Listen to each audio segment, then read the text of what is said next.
What is going on, guys? This is Yasin, and today I'm really excited to enlighten you about something that has absolutely no business existing in Yu-Gi-Oh! And it actually involves a card that ever since I read it, I knew for a fact that eventually one day it would have to get banned, and it never really saw the light of day up until today. And you're going to be seeing this in just a second. But before we go any further, you already know the drill. As always, smash the like and subscribe button. Really motivates me a lot to keep coming up with these ridiculous combos. And let's get right into it. So what you can do with one single Habakiri, or honestly anything that allows you to play Yu-Gi-Oh! I'm not even exaggerating. It doesn't have to be anything specific. Just being able to play Yu-Gi-Oh! Summoning a couple of bodies on the field literally gets you to the end board that I will be showing you. So this is just an example, but if you go Habakiri into Saji, search the Mitsurugi Ritual, and then summon the Habakiri from the hand, so that's body number 1.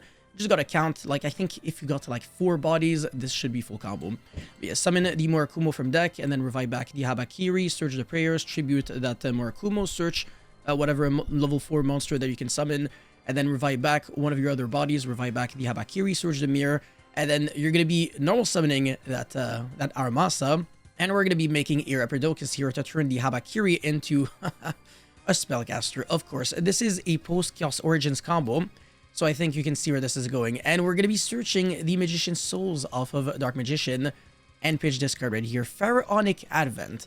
So this is a level 8 Dark Spellcaster that reads, gain 300 attack for each continuous shop on the field and in the graveyards. Nobody cares. You can only use each of the following effects of this card once per turn. So you can tribute a monster to special summon this card from your hand. And then look at this, alright? You can tribute a fairy, fiend, or reptile monster to add any continuous shop card from your deck to your hand, and then you can't special summon for the rest of the turn. What the hell? This is completely insane, and usually it's kind of irrelevant, like you gotta physically hard draw this card or whatever. It's kind of hard to search, but no, this Konami just made this way too easy, way too convenient for us. So yeah, summon that souls, make whatever link 1, and then we are gonna be going into Protect Talker, link it off as well as your Dark Magician Destruction for Firewall Dragon, and then revive back the Protect Code. And this is where it gets really clean. We can recycle back the Pharaonic Advent. So I think you can understand that with this little combo right here, other than obviously the Mitsurugi bricks, it's quite brickless. Like, you only really play Magician Souls and any spellcaster monster that you can dump off of Magician Souls. You get to essentially search any monster in Yu-Gi-Oh! It is a little unfair.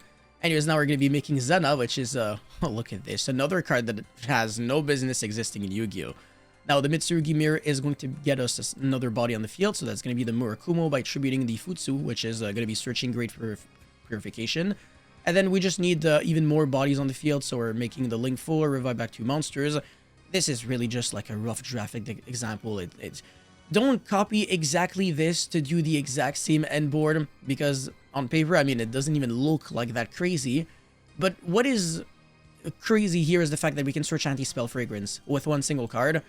And like I said, it's pretty clean. Like, it's not like I have to play an absurd amount of garbage cards in my deck in order to make it work. Yeah, sure, the extra deck is going to be different. The majority of the cards that we're playing in the extra deck, I mean, a lot of other decks are playing the exact same cards.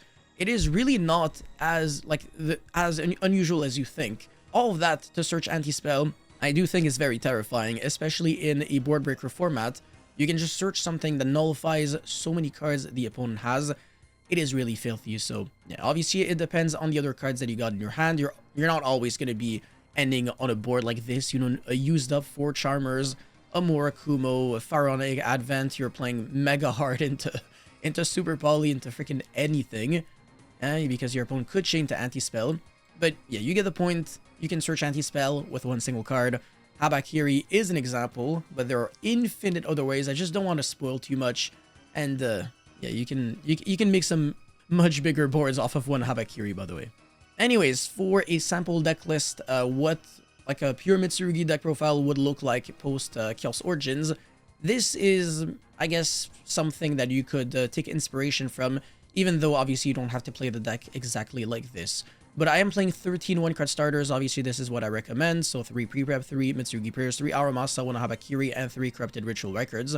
And then for the non-engine, I'm actually going pretty ham, honestly. So 1 Shifter, triple Fua, triple Impulse, triple Fallen, and triple Forbidden Crown with a Called by the Grave, and even the main deck Usu.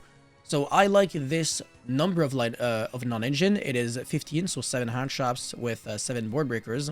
if I can count. So that's not 15, it's 14, but we are playing the Wusu, which kind of counts as a board breaker, so let's just say 15, all right? 14.5, and obviously, it goes without saying, these cards could also just be more board breakers instead. Like, instead of doing Shifter Fua, you could do Vision, MST, and then instead of Impulse, you could do Super Poly, and then play a different extra deck. And if you play a different extra deck, then you're probably not going to be doing the Magician Souls, Pharaonic Advent, and Anti-Spell combo. But again, the goal of this video is to showcase how this deck does not have to denaturalize itself in a significant manner in order to access cards like Anti-Spell, which otherwise would have to physically hard draw, which is not the most convenient.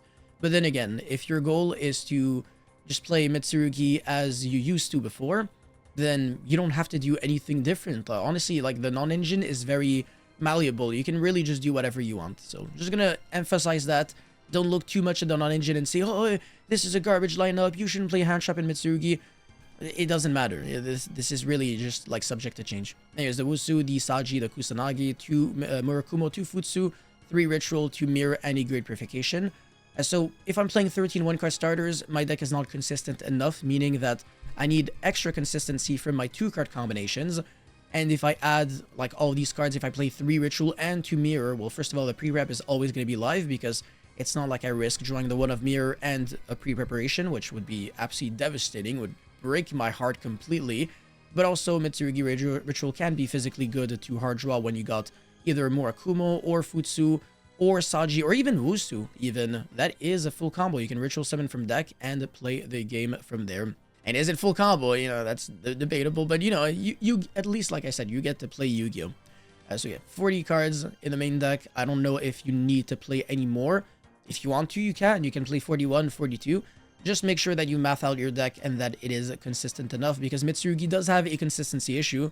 But the reason why this deck is just looking nice next format is because Corrupted Ritual Records means that you no longer have to rely on cards like Pot of Extravagance in order for your deck to be consistent. So you can afford to have an aggressive extra deck and to do these kinds of aggressive combos. Now, speaking of the extra deck, obviously the Ecclesia and the Albion for the Fallen of Virtuous, and then Baguska Dugaris. Goes without saying, your level 4 monsters can make a rank 4, Dark Magician Destruction, and then for the good part, the Zena, Firewall, 4 Charmers, Protecto Talker, Rapidocus, Anima, Dynamundo, SP, IP, and Reptilian Echidna, so that you can surge the Wusu with 2 reptile monsters, for example, going second. And so it just gives you more options, more board breaking capabilities, which is not too bad. If you want to main deck the Magician Souls, you could do that, and then you could cut like a Mitsurugi Ritual, and you can make like an actual board going first, and you can search Fallen Virtuous in your combo. That is something that I forgot to showcase on the combo that I showed that I actually showed you guys. When we dumped the Albion off of Zena, on the end phase, you're getting Fallen Virtuous. So yeah, we had Fallen Virtuous with Anti-Spell, with Great Purification, with Murakumo, and the use of 4 Charmers, which looks absolutely disgusting. But like I said, whatever, you get the point. If we have more cards to play with, we're obviously ending on a little more than that, hopefully. Yeah, that'd be appreciated. But anyways, for the side deck, obviously the Magician Souls, Pharaonic Advent, and Anti-Spell Fragrance. If you draw Anti-Spell, that's fantastic. Don't have to do weird plays to search it. And then you can make like an actual board, which is way less neg, way cleaner. And if you draw Pharaonic Advent, well, guess what? You're attributing a monster, you're triggering its effect. And then you're attributing like a Murakumo, you're searching Anti-Spell. And then you're triggering its effect, but you can't provide back, and you can't special summon for the rest of the turn. So it's fine to hard draw. It's not insane to hard draw, but it's a good card. And Souls is fine to hard draw. You're just going to be dumping the spell cards that you don't need, and then draw more cards, potentially draw into that anti-spell, because remember that you, my friend, are good at the game, especially if you're subscribed to my channel. Anyways, for the other cards, we're obviously playing 3 Ash just for, you know, the branded matchup, for some random FTKs, or going first for Fua, stuff like that, right? It's always a good thing to have. 2 Droll, again, for the degenerate FTK decks and stuff like that. You don't want to let a deck like this play. You really don't want to only have board breakers. You will get shredded to oblivion. That is not a good idea. Anyways, triple Lava Golem for going second. The normal summon is not that needed. And then Harpy's Feather Duster and 3 Pod of Sloth.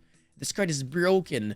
It is so good in any board breaker deck. And again, you're not really scared of anti-spell, or sorry, of cards like spell cancel all that much just because you have a searchable kaiju, which is another reason why Mitsurugi is just such a fantastic deck. Being able to search a kaiju for the most annoying monster floodgate so that your actual board breakers can resolve, it feels kind of nice, I'm not gonna lie. But yeah, like I said, this whole deck list is really just an example. My goal was to give you ideas and to show you that anti-spell is extremely easy to search, not just in Mitsurugi, especially in the pile decks. So pure Mitsurugi is probably one of the worst decks to be able to search anti-spell in, but if this video gets 1,000 likes, you know what?